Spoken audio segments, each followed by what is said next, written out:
आज के इस वीडियो में हम कक्षा 10वीं के विषय विज्ञान यानी कि विज्ञान सब्जेक्ट का मॉडल पेपर देखेंगे। देखिए, मॉडल पेपर दो भागों में जारी किया गया है। पहले भाग में क्या दिया गया है, ऑब्जेक्टिव दिया गया है। जैसा कि आप सभी को पता है कि बोर्ड एग्जाम में आपके 40 ऑब्जेक्टिव पूछे जाने हैं।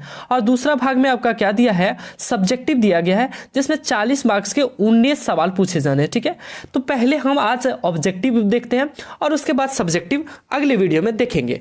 आइए देखते हैं आज का विज्ञान का सब्जेक्ट। कुछ सामान्य दिशा निर्देश दिए गए, उनको पहले देख लेते हैं। सामान्य निर्देश क्या है कि कुल 40 प्रश्न है जी। टोटल नंबर ऑफ प्रश्न कितने, ऑब्जेक्टिव में 40 है। सभी प्रश्नों के उत्तर जो है अनिवार्य है। सभी प्रश्न के उत्तर क्या है, अनिवार्य है, यानी कि आपको टोटल आंसर देना है। प्रत्येक प्रश्न के लिए एक अंक निर्धारित है, यानी कि अगर आप एक क्वेश्चन बनाते हैं तो आपको 1 नंबर मिलेगा। अगर गलत हो जाता है तो कोई अंक नहीं काटा जाएगा, लेकिन नंबर अगर सही होता है तो मिलेगा। अब बात कर लेते हैं एग्जाम कितने हैं सही। तो एग्जाम 40 नंबर का ऑब्जेक्टिव होगा 1.5 घंटे के लिए, और 40 नंबर का ऑब्जेक्टिव होगा फिर से 1.5 घंटे, यानी कि 3 घंटे का आपको समय दिया जाएगा। अब शुरुआत करते हैं आज के इस वीडियो को, क्योंकि हमें इंट्रोडक्शन देना जरूरी था। पहला क्वेश्चन दिया गया है जी, दाढ़ी बनाने में किस प्रकार के दर्पण का उपयोग किया जाता है। हमने 750 प्लस ऑब्जेक्टिव प्रश्न के लिए आपको बताया था, जिसमें हमने कुछ प्रश्न कराए थे। लिंक आपको इस वीडियो के डिस्क्रिप्शन में मिल जाएगा, उसको कर लीजिएगा तो आपका ऑब्जेक्टिव मैनर्जी बोर्ड एग्जाम में 40 में से 40 आएगा, इस बात की गारंटी है। ठीक है, तो चलिए शुरू करते हैं। दाढ़ी बनाने के लिए किस प्रकार के दर्पण का उपयोग किया जाता है, ये क्वेश्चन दिया गया है।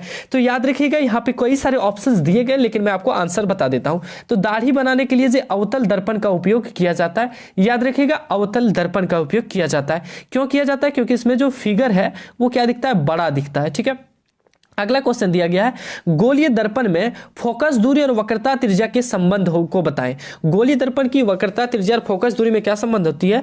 फोकस दूरी जो होती है जी, वक्रता त्रिज्या की क्या होती है, आधी होती है। ये आप जान रहे हैं, बहुत दिनों से पढ़ते आ रहे हैं। यानी कि इसका ऑप्शन जो हो जाएगा वो हो जाएगा ऑप्शन नंबर बी। फोकस दूरी क्या होगी, वक्रता त्रिज्या की आधी हो जाएगी। ऑप्शन नंबर बी हो जाएगा करेक्ट आंसर। अगला क्वेश्चन है, प्रकाश के अपवर्तन की क्रिया में कौन सी भौतिक राशि अपरिवर्तित रहती है। तो प्रकाश के अपवर्तन की क्रिया में कौन सी भौतिक राशि अपरिवर्तित रहती है। तो इनका सही जवाब क्या हो जाएगा जी, फ्रीक्वेंसी। फ्रीक्वेंसी को हम लोग कहते हैं आवृत्ति। ठीक है, फ्रीक्वेंसी, आवृत्ति जो है अपरिवर्तित रहेगी। प्रकाश के अपवर्तन की क्रिया में आवृत्ति जो है क्या रहेगी, अपरिवर्तित रहेगी। अगला क्वेश्चन है, 1 मीटर फोकस दूरी वाले अवतल लेंस की क्षमता बताएं। ड्यूरेशन अगर उत्तल लेंस की क्षमता पूछा गया है, याद रखिएगा उत्तल लेंस की क्षमता क्या होती है, प्लस में होती है।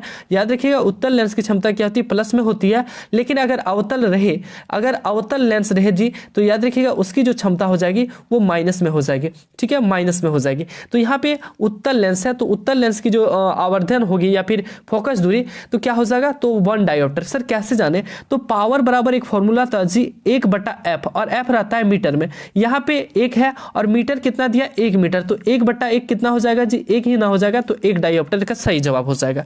लेकिन अवतल रहता तो माइनस में आंसर होता। अगला क्वेश्चन दे रखा है, 4 डायोप्टर वाले क्षमता वाले लेंस की, अवतल लेंस की फोकस दूरी। देखिए पहला दूसरा जो क्वेश्चन हमने पीछा देखा उसमें हमको क्या बताना था कि उसमें बताना था क्षमता, लेकिन इसमें क्या बताना है, लेंस की दूरी बताना है, फोकस दूरी। तो हमने एक फॉर्मूला अभी पढ़ा जी कि फोकस दूरी क्या होती है और पावर के लेंस की क्षमता क्या होती है, 1/f होती है। ठीक है, 1/f होती है। तो यहाँ पे पावर कितना दे रखा है, 4d, तो 4 लिखेंगे जी, 1 की जगह 1 लिखेंगे और f की जगह f लिखेंगे। अब इनको जब आप गुना कीजिएगा तो क्या हो जाएगा, 4f बराबर 1 हो जाएगा। तो यहां से फोकस दूरी f बराबर कितना होगा, 1/4 हो जाएगा। 1 क्या है जी मीटर में, 4 क्या है मीटर में। तो आपको 1 से जब 4 को भाग दीजिएगा तो क्या आएगा, 0.25 मीटर। 0.25 क्या आ जाएगा, मीटर। लेकिन आंसर यहाँ पे मीटर में नहीं है, किसमें, सेंटीमीटर। तो क्या हो जाएगा, 25 सेंटीमीटर। याद रखिएगा ऑप्शन नंबर बी हो जाएगा सही जवाब। अगला क्वेश्चन है जी 6ठा नंबर, वाहन के अग्रदीप में कहा गया है कि वाहन के अग्रदीप में किस दर्पण का उपयोग किया जाता है। वाहन के अग्रदीप कहने का मतलब आगे जो दीप लगा, आगे जो लगा रहता है दर्पण, उसमें किसका प्रयोग किया जाता है, तो अवतल दर्पण का प्रयोग किया जाता है। सर अवतल का ही प्रयोग क्यों किया जाता है, क्योंकि अवतल जो है प्रकाश की किरण को क्या करती है, फैलाती है जी। आप देखते होंगे गाड़ी की जो आगे लाइट लगा होता है वो बहुत दूर तक दिखाई देता है, बहुत चौड़ी जगह दिखाता है, तो अवतल दर्पण हो जाएगा। अगला क्वेश्चन दे रखा है, मानव नेत्र के जिस भाग पर किसी वस्तु का प्रतिबिंब बनता है, मानव नेत्र के जिस भाग पर किसी वस्तु का प्रतिबिंब बनता है वह क्या कहलाता है, दृष्टिपटल। और दृष्टिपटल का एक अन्य नाम भी है जी रेटिना। याद रखिएगा, मानव नेत्र के जिस भाग पर किसी भी वस्तु का प्रतिबिंब बनता है उसे रेटिना कहते हैं। अगला क्वेश्चन है सामान्य नेत्र का दूर बिंदु क्या है जी। सामान्य नेत्र का दूर बिंदु पूछा है, दूर बिंदु जी इसका क्या हो जाएगा, अनंत हो जाएगा, दूर बिंदु अनंत। और अगर निकटतम पूछे जी, निकटतम बिंदु पूछे तो इसका सही जवाब क्या हो जाएगा, 25 सेंटीमीटर। अगर निकटतम पूछे तो 25 सेंटीमीटर और दूर पूछे तो अनंत होगा। अगला क्वेश्चन है नेत्र में जाने वाली प्रकाश की मात्रा को नियंत्रित कौन करता है। नेत्र में जाने वाली जो प्रकाश की मात्रा है, लाइट की जो मात्रा कौन नियंत्रित करती है, तो इनका जो सही जवाब हो जाएगा ऑप्शन नंबर क्वेश्चन नंबर 9 का जो सही जवाब हो जाएगा वो हो जाएगा पुतली। क्या हो जाएगा, पुतली। प्रकाश की मात्रा को नियंत्रित कौन करता है, पुतली करता है, याद रखिएगा। अगला क्वेश्चन है मानव नेत्र में प्रतिबिंब की प्रकृति क्या होती है। मानव नेत्र में प्रतिबिंब कैसा बनता है ये पूछ रहा है, तो इसका सही जवाब हो जाएगा उल्टा और वास्तविक। क्या बनता है, उल्टा और वास्तविक। अब सर बोलेंगे कि आप सर उल्टा बोल रहे हैं तो हमारी आंख में क्या उल्टा प्रतिबिंब बनता है जी, आपकी आंख में उल्टा प्रतिबिंब बनता है, लेकिन वो जो माइंड है आपका दिमाग उसको सीधा कर देता है। लेकिन इसका सही जवाब क्या हो जाएगा, उल्टा और वास्तविक। अगला क्वेश्चन दे रखा है 1 किलोवाट घंटा KWH, किलोवाट घंटा निम्न में से किसकी इकाई है। तो इसका सही जवाब हो जाएगा जी 1 किलोवाट जो घंटा है वो किसकी इकाई है, तो शक्ति का। शक्ति की इकाई क्या है, 1 किलोवाट घंटा। ऊर्जा का इकाई क्या है जी, जूल है। ऊर्जा का क्या है, जूल है। बल का क्या है जी, न्यूटन है। बल की इकाई क्या है, न्यूटन है। और विद्युत धारा का क्या है, एम्पियर है। विद्युत धारा का क्या है, एम्पियर है। तो शक्ति का ऐसा मात्रा क्या होता है, 1 किलोवाट घंटा। ठीक है। अगला क्वेश्चन दे रखा है कूलम्ब किसका एसआई मात्रक है। कूलम्ब किसका एसआई मात्रक है, तो याद रखिएगा विद्युत आवेश का एसआई मात्रक क्या है, कूलम्ब है। ठीक है, विद्युत आवेश का एसआई मात्रक कूलम्ब है। कभी कभी क्वेश्चन पूछा जाता है कि विद्युत आवेश का एसआई मात्रक क्या है, तो इसका सही जवाब हो जाएगा कूलम्ब। और यहाँ पे पूछा है कूलम्ब किसका एसआई मात्रक है, तो विद्युत आवेश का। ठीक है, अगला क्वेश्चन देखते हैं विद्युत मोटर एक युक्ति है जो परिवर्तित करती है। विद्युत मोटर एक युक्ति है जो परिवर्तित करती है। क्या करती है जी, आंतरिक ऊर्जा को विद्युत ऊर्जा में, नहीं जी, विद्युत ऊर्जा को आंतरिक ऊर्जा में परिवर्तित करती है। विद्युत मोटर क्या करता है, विद्युत ऊर्जा को यांत्रिक ऊर्जा में परिवर्तित करता है। ऑप्शन नंबर बी हो जाएगा सही जवाब।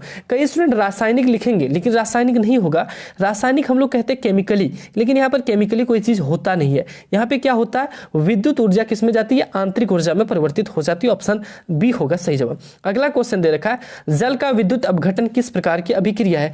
जल का विद्युत अपघटन कहने का मतलब है जी, जल होता है H2O, जब इसमें विद्युत करंट पास करते हैं तो कैसा होगा, तो सर H2 और O2 में टूट जाएगा। H2 और O2 में टूट जाएगा। सर टूटना क्या कहलाता है, वियोजन कहलाता है। सर टूटना क्या कहलाता है, वियोजन कहलाता है। क्योंकि एक चीज जब दो भागों में टूट जाए, दो से अधिक भागों में टूट जाए, तो टूटना को हम लोग वियोजन अभिक्रिया कहते हैं। तो सही जवाब हो जाएगा ऑप्शन बी। अगला क्वेश्चन दे रखा है CuO प्लस H2, CuH2O दिए गए हुए अभिक्रिया में किस पदार्थ का उपचयन हो रहा है। सर उपचयन कहने का मतलब है ऑक्सीजन की कमी। ऑक्सीजन की कमी होना उपचयन कहलाता है। और अपचयन क्या कहलाता है, ऑक्सीजन की वृद्धि होना। तो ऑक्सीजन की कमी यहाँ पे किसमें आपको दिखने को मिला। देखिए यहाँ Cu के साथ ऑक्सीजन था, लेकिन जब इधर गया ऑक्सीजन क्या हो गया, खत्म हो गया, यानी कि ऑक्सीजन की कमी हुई। तो इसका सही जवाब क्या हो जाएगा, ऑप्शन नंबर ए CuO। ठीक है, अगला क्वेश्चन देखते हैं 16वां नंबर। दिए गए चित्र में किस प्रकार की अभिक्रिया हो रही है। ये जो चित्र है जी, इसमें किस प्रकार की अभिक्रिया हो रही है। सर चित्र को देख के कैसे अभिक्रिया पहचान करें। देखिए यहाँ पे कॉपर सल्फेट दे रखा है जी, क्या दे रखा है, कॉपर सल्फेट दे रखा है। और लोहे की कील को, आयरन को जब हम लोग ऐड करते हैं तो कैसा होता है, तो यहाँ पे जो सही जवाब हो जाएगा ना, ये हो जाएगा संयोजन, सॉरी ये जो जवाब हो जाएगा वो हो जाएगा विस्थापन अभिक्रिया। सर कैसे होता है, तो कॉपर सल्फेट CuSO4 जब आयरन के साथ Fe के साथ अभिक्रिया करती है तो क्या बनता है जी, FeSO4 बन जाता है और Cu चच्चा को अलग कर देता है। Cu को क्या करता है, अलग कर देता है, यानी कि विस्थापित कर देता है, विस्थापित कर देता है। तो विस्थापन अभिक्रिया हो जाएगा। ठीक है, अगला क्वेश्चन है निम्नलिखित में कौन प्राकृतिक सूचक है। देखिए प्राकृतिक सूचक का उदाहरण, यानी कि जो नेचुरल है, मिथाइल ऑरेंज नाम से ही क्लियर है, ये कृत्रिम है। फिनाल्फेथिलीन जो है कृत्रिम है। लिटमस पत्र जी, लिटमस पत्र क्या है, नेचुरल है, यानी कि ये प्राकृतिक सूचक का उदाहरण है। सर इसके अलावा और क्या ऑप्शन हो सकते हैं, इसके अलावा हल्दी जी, हल्दी याद रखिएगा लिटमस पत्र के जैसे ही एक सूचक का उदाहरण है हल्दी, प्राकृतिक सूचक का। इसके बाद सर क्या ऑप्शन हो जाएगा, तो इसके बाद सर प्याज, क्या है जी, प्याज, प्याज भी क्या है, तो प्राकृतिक सूचक का उदाहरण है। अगला क्वेश्चन देखते हैं। अगला है किसी विलयन का pH मान 10 है तो वह निम्नलिखित में से क्या होगा। पूछा है अम्ल होगा, लवण होगा, उदासीन होगा, क्षार होगा। सर 10 से कैसे जाने के क्या होगा, तो याद रखिएगा मैं एक छोटा सा चीज बता देता हूं। देखिए परास होता है 0 से लेकर 14 तक, 0 से लेकर 14 तक पीएच स्केल का परास होता है। बीच में होता है 7, बीच में होता है 7 जी। 7 से जो पीछे होगा 0 की तरफ जो आएगा, 7 से जो कम होगा, कहने का मतलब गुरु जी 7 से कम हम लोग समझ रहे हैं, 7 से कम जो होगा वो क्या होगा, 7 से कम क्या होगा, तो सर 7 से जो कम होगा वो अम्ल होगा। 7 से कम क्या होगा, अम्ल होगा। सर 7 से ज्यादा भी तो कुछ होगा जी, 7 से जो ज्यादा होगा उससे हम लोग क्षार या फिर क्षारक कहेंगे, क्षार या फिर क्षारक कहेंगे, ठीक है, क्षार या फिर क्षारक कहेंगे। अब सर 7 जो बच गया वो क्या होगा, सर 7 जो बच गया वो क्या होगा, तो उदासीन होगा। क्षार जो 7 बच गया वो उदासीन होगा। सर अब कहने का मतलब हम समझ गए कि 10 का मान पूछा है तो 10 किधर है सर, 7 से आगे है यानी कि प्लस है, तो क्या हो जाएगा, क्षार हो जाएगा। सर बहुत अच्छा समझ गए। चलिए एक बार मैं बताता तो अम्ल क्या हो जाएगा, अम्ल 0 से लेकर कहां तक हो जाएगा जी, 6 तक हो जाएगा। अगर पॉइंट में दिया है तो आगे होगा, लेकिन पॉइंट में नहीं देगा, 0 से 6 तक। लवण क्या हो जाएगा जी, सर अम्ल और जब लवण को मिलाते हैं ना, अम्ल और जब क्षार को मिलाते हैं तो लवण होता है, तो ये लवण का कोई पीएच यहाँ पे नहीं होगा। उदासीन का सर वैल्यू 7 हुआ और क्षार जो है 7 से 14 तक हो गया। बिल्कुल सर समझ गए, बहुत अच्छा लगा, उम्मीद है। ठीक है आगे देखते हैं, क्योंकि बोर्ड एग्जाम में ना यहाँ बदल देता है, कभी 10 की जगह 8 कर देगा, कभी 9 कर देगा, मतलब चेंजेस होगा। ठीक है दिक्कत नहीं होगी आपको। अगला है दिया गया चित्र क्या सूचित करता है। ये जो चित्र है जी वो क्या सूचित करता है, देखिए ऑप्शन से ही क्लियर हो गया होगा।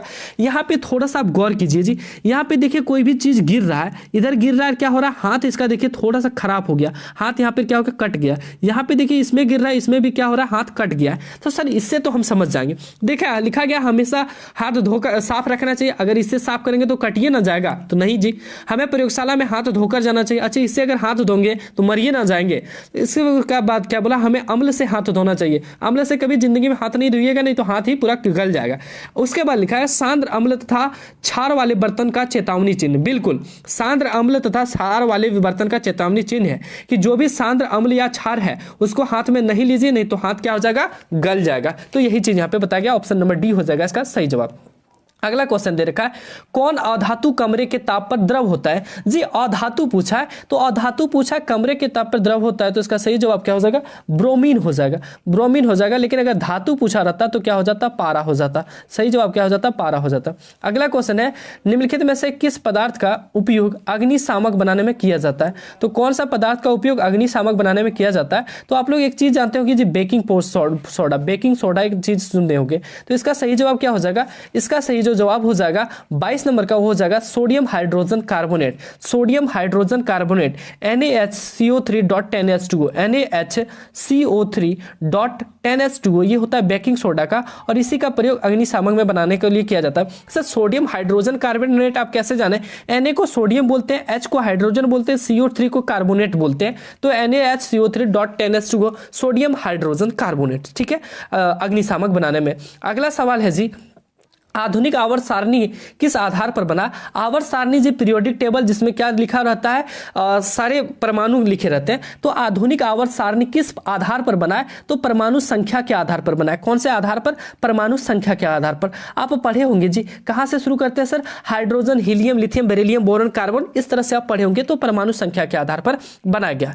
अगला क्वेश्चन दे रखा है, निम्नलिखित में से कौन सा धातु सबसे अधिक अभिक्रियाशील है। तो जी यहाँ पे ऑप्शन हो जाएगा पोटेशियम। सर कैसे हम लोग जाने कि पोटेशियम ही होगा, तो इसके लिए एक ट्रिक है जी, KNA सुनिएगा MgAl।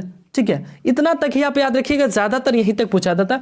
के से याद रखिएगा, KN से कन का मंगल। ठीक है कन का मंगल, यहाँ पे CA होगा कन का मंगल, तो यहाँ पे के होता है सबसे ज्यादा, के होगा सबसे ज्यादा पोटेशियम, याद रखिएगा, यही लगभग बोर्ड एग्जाम में पूछता है। अगला क्वेश्चन है, पृथ्वी की भूप्रपट्टी में प्राकृतिक रूप से पाए जाने वाले तत्व या यौगिक को क्या कहते हैं। पृथ्वी के अंदर या फिर भूप्रपट्टी में जो चीज पाया जाता है उसको क्या कहते हैं, खनिज कहते हैं। ठीक है अगला क्वेश्चन है, प्रोपेनॉल में कौन सी अभिक्रियाशील समूह मौजूद है। प्रोपेनॉल में कौन सी अभिक्रियाशील समूह मौजूद है जी। नॉल से आपको यहाँ पे याद रहा है कि सर नॉल है तो नोल भी हो सकता है, नॉल है। ठीक है तो नॉल हमको पढ़ने में आएगा। एल्कोहल, एल्कोहल, एल्कोहल और नॉल आपको कॉमन लग रहा है, तो सही जवाब हो जाएगा एल्कोहल। अगर एल्डिहाइड पूछता तो COOH हो जाता। कीटोन पूछता तो वहां पे आपको प्रोपेनॉन है, प्रोपेनॉल है तो प्रोपेनॉन होता, प्रोपेनॉन होता तो आप कीटोन समझ लेते। तो ऐसा आपको याद रखना, सही जवाब हो जाएगा एल्कोहल। अगला क्वेश्चन है जी, प्रकाश संश्लेषण प्रक्रिया में निम्नलिखित में से क्या नहीं होता है। प्रकाश संश्लेषण आप क्लास 7 से ही पढ़ते आ रहे हैं, तो उसमें पूछ रहा है कौन सी चीज नहीं होता है। तो देखिए जल का टूटना, सर जल टूटता है, जल टूट के जड़ों के पास जाता है, ये सर सही बात है। अगला है ऑक्सीजन का मुक्त होना। आपको पता है पेड़ पौधे ही ऑक्सीजन मुक्त करते हैं, जिनको हम लोग सांस के तौर पर लेते हैं, वरना पेड़ पौधे नहीं होते तो हम जीवित ही नहीं हो पाते, तो ऑक्सीजन मुक्त होता है, सर ये भी बात सही है। कार्बन डाइऑक्साइड का मुक्त होना, सर कार्बन डाइऑक्साइड मुक्त नहीं होता है, कार्बन डाइऑक्साइड क्या होता है, वो लेता है, यानी कि ये ऑप्शन है जो गलत है। उसके बाद ले रखा है कार्बन डाइऑक्साइड का उपयोग होना, हाँ वो कार्बन डाइऑक्साइड लेता है, हम ऑक्सीजन लेते हैं और कार्बन डाइऑक्साइड छोड़ते हैं, वो कार्बन डाइऑक्साइड लेते हैं और ऑक्सीजन छोड़ते हैं, तो हम दोनों परस्पर क्या है, एक दूसरे पर बने हुए। अगर हम खत्म हो जाए तो क्या हो जाएगा, पेड़ पौधे खत्म हो जाएगा, और पेड़ पौधे अगर खत्म हो जाएंगे तो हम खत्म हो जाएंगे, तो कार्बन डाइऑक्साइड क्या होता है, मुक्त नहीं होता है। ये ऑप्शन क्या है, गलत ऑप्शन है यहाँ पे, ठीक है। अगला क्वेश्चन देखिए जी, अगला क्वेश्चन क्या दे रखा है, फ्लोएम से खाद्य पदार्थों का परिवहन पौधे में किस दिशा में होता है। फ्लोएम से जो पौधे में परिवहन होता है वो दोनों दिशा में होता है, ऊपर और नीचे की दोनों की ओर। ऑप्शन नंबर सी हो जाएगा सही जवाब। कभी कभी आपको दोनों की ओर दिया होगा या ऊपर नीचे, याद रखिएगा। अगला है वृक्क की रचनात्मक इकाई तथा क्रियात्मक इकाई को क्या कहते हैं। वृक्क की रचनात्मक तथा क्रियात्मक इकाई को हम लोग नेफ्रॉन कहते हैं जी, नेफ्रॉन कहते हैं। सर नेफ्रॉन तो ऑप्शन में नहीं है, यहाँ पे न्यूरॉन लिखा गया, यहाँ पे सही जवाब क्या हो जाएगा, ऑप्शन नंबर सी नेफ्रॉन हो जाएगा, याद रखिएगा, ठीक है। अगला क्वेश्चन देखते हैं। अगला क्वेश्चन है फल को पकाने के लिए कौन सा हार्मोन उत्तरदायी है। फल को पकाने के लिए एक एथिलीन हार्मोन उत्तरदायी है जी। कौन सा hormone sir, ethylene hormone. Ethylene hormone sir कहाँ मिलेगा, तो बाजार में आपको मिल जाएगा, आप खरीद लीजिएगा और आम को पकाइएगा, ठीक है। अगला क्वेश्चन है, अगला क्वेश्चन है एस्ट्रोजन स्रावित होता है। एस्ट्रोजन स्रावित कहां से होता है, तो वृषण द्वारा होता है। एक्चुअली जो एस्ट्रोजन पाया किस में जाता है, तो एस्ट्रोजन जो है पुरुष में पाया जाता है, तो पुरुष में पाया जाता है, इसलिए वृषण होगा, क्या हो जाएगा, वृषण होगा। और एक चीज होता है प्रोजेस्ट्रॉन, क्या होता है जी सर, प्रोजेस्ट्रॉन होता है, एक प्रोजेस्ट्रॉन। प्रोजेस्ट्रॉन कहां पाया जाता है जी, प्रोजेस्ट्रॉन कहां पाया जाता है, तो स्त्रियों में पाया जाता है। अगर प्रोजेस्ट्रॉन रहे तो याद रखिएगा अंडाशय होगा, प्रोजेस्ट्रॉन रहे तो अंडाशय होगा, लेकिन अगर एस्ट्रोजन रहे तो वृषण होगा, ठीक है। अगला चीज देखते हैं। अगला है नर युग्मक और मादा युग्मक के संलयन को कहते हैं। नर युग्मक और मादा युग्मक के संलयन को कहते हैं, क्लास 8 में भी आपने पढ़ा था, क्लास 8 में पढ़ा था निषेचन, और क्लास 10th में तो है ही निषेचन। अगला है दिए गए चित्र में कौन सा जनन हो रहा है। ये जो चित्र है इसमें कौन सा जनन हो रहा है, और बिलीव मानिए ये बोर्ड एग्जाम में कई बार पूछा है, लगभग 10 से 15 बार पूछ चुका है, जब से झारखंड बोर्ड एग्जाम लेना शुरू किया तब से। तो ये कौन सा चित्र है जी, सर ये हाइड्रा का चित्र है, सर ये हाइड्रा का चित्र है। और हाइड्रा में किस विधि द्वारा जनन होता है, तो मुकुलन विधि द्वारा जनन होता है, याद रखिएगा, ठीक है, मुकुलन विधि द्वारा। ये चित्र देखिएगा मुकुलन। अगला है पक्षी और चमगादड़ के पंख है। पक्षी और चमगादड़ के पंख है, देखिए दो चीजें होती है, एक समजात अंग होता है और एक असमजात अंग होता है, और या फिर इसको समरूप भी बोलते हैं, असमजात या फिर समरूप भी बोलते हैं, और एक अवशेषी अंग होता है। मैं आपको थोड़ा सा बता देता हूं, समजात अंग उसको कहते हैं जी जिसमें क्या होता है, दिखने में समान होता है, ठीक है, लेकिन कार्य अलग अलग होते हैं। दिखने में जो है समान होता है लेकिन कार्य क्या होता है, अलग अलग होता है। लेकिन पक्षी और चमगादड़ के क्या है, दिखने में समान है, कार्य क्या है, सेम है, तो ये नहीं होगा। तो सही जवाब क्या हो जाएगा, असमजात अंग। पक्षी और चमगादड़ के पंख कैसे हैं, असमजात या फिर समरूप भी बोल सकते हैं। समरूप से तो क्लियर हो ही गया होगा सर, देखने में एक समान है, समरूप देखने में एक समान है लेकिन क्या है, कार्य अलग अलग है। अगला है मेंडल अपने प्रयोग के लिए कौन सा पौधा चुना। मेंडल ने अपने प्रयोग के लिए कौन सा पौधा चुना जी, तो बिल्कुल अच्छे से आपने पढ़ा होगा, मटर का पौधा चुना था, ठीक है। अगला क्वेश्चन है निम्नलिखित में कौन उत्पादक है जी। उत्पादक यानी कि कोई उत्पादित होता है, सांप नहीं है, मेढक भी नहीं है, ग्रास हॉपर भी नहीं है, कौन सा है, घास है। घास क्या है, उत्पादक है, ठीक है। अगला क्वेश्चन है किसी आहार श्रृंखला में शाकाहारी का निर्माण होता है। शाकाहारी का निर्माण कहां होता है मेरे प्यारे बच्चों, तो सही जवाब हो जाएगा प्रथम पोषी स्तर का, कहां से, प्रथम पोषी स्तर शाकाहारी होता है। अगला है ओजोन परत का अपक्षय के लिए जिम्मेदार है। ओजोन परत का अपक्षय के लिए जिम्मेदार है। ओजोन परत का अपक्षय कौन करता है जी, CFC। सर CFC को क्या बोलते हैं, CFC को बोलते हैं क्लोरोफ्लोरोकार्बन। अगर CFC नहीं रहता ऑप्शन में तो CO2 होता, लेकिन यहाँ पे क्या है, CFC सबसे ज्यादा हानि पहुंचाता है। सर CFC निकलता कहां है जी, तो फ्रीज से निकलता है। आप घरों में जो फ्रीज यूज करते हैं ना, उसी से CFC निकलता है जो कि ओजोन परत को हानि पहुंचा रहा है, तो CFC इसका सही जवाब हो जाएगा। अगला क्वेश्चन है निम्नलिखित में से कौन जैव मात्रा ऊर्जा स्रोत का उदाहरण नहीं है? जैव मात्रा ऊर्जा स्रोत का उदाहरण नहीं है जी, नाभिकीय ऊर्जा, नाभिकीय ऊर्जा नहीं है। अगला और अंतिम क्वेश्चन है ऑब्जेक्टिव का कि पवन ऊर्जा उत्पादन के लिए पवन की चाल कितनी होनी चाहिए? न्यूनतम चाल। पवन ऊर्जा जो पवन चक्की होती है जी, कुछ इस तरह से होता है, तो उसके चलने के लिए न्यूनतम जो वेग होना चाहिए, वो हवा का जो चाल होना चाहिए वो कितना होना चाहिए? तो 15 किलोमीटर प्रति घंटे की स्पीड से हवा चलनी चाहिए, तभी क्या होगा, पवन ऊर्जा उत्पादित हो सकेगी। डियर स्टूडेंट, ये थे ऑब्जेक्टिव प्रश्न। कौन सा था सर? ऑब्जेक्टिव था। ऑब्जेक्टिव में हमने 40 प्रश्न देखा। मॉडल सेट हमारा पहला जो है साइंस का वो कंप्लीट होता है ऑब्जेक्टिव के लिए। अगले वीडियो में अन्य मॉडल सेट देखेंगे और फिर सब्जेक्टिव वाले भी देखेंगे। डियर स्टूडेंट, आई होप आपको पूरी तरह से समझ में आई होगी। वीडियो अच्छी लगी तो वीडियो को लाइक जरूर कीजिए, दोस्तों में शेयर करना नहीं भूलिएगा ताकि उनको भी बेनिफिट हो सके। और साथ ही साथ इस यूट्यूब चैनल पर नए चैनल को सब्सक्राइब नहीं किए तो सब्सक्राइब जरूर कर लीजिएगा ताकि आने वाली और भी मॉडल सेट का आपको सोल्यूशन मिल सके। और साथ ही साथ जो भी मॉडल सेट आती है और जो भी कंटेंट यहाँ पे दिया जाएगा उन सभी चीजों को आप प्राप्त कर सके।